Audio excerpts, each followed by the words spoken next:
Ey Allohning bandalari, ey musulmonlar, haram yerini, Makka Madinani sayohatga aylantirib oldik-ku. Er-xotin bir-birini suratga olish bilan ovora.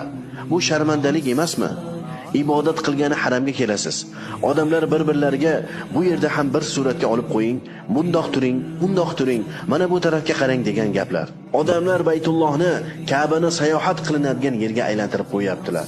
Esdalik uchun rasmlarga tushib, videolarga olib qaytishyapti.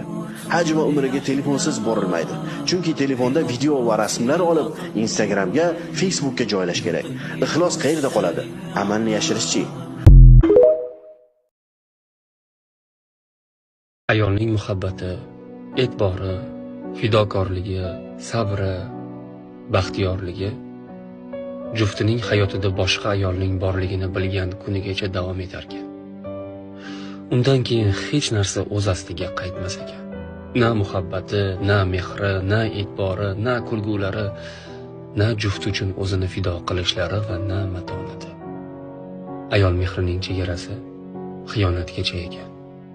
Chegarani buzib, undan yana avvalgidek bo'lishini kutmang.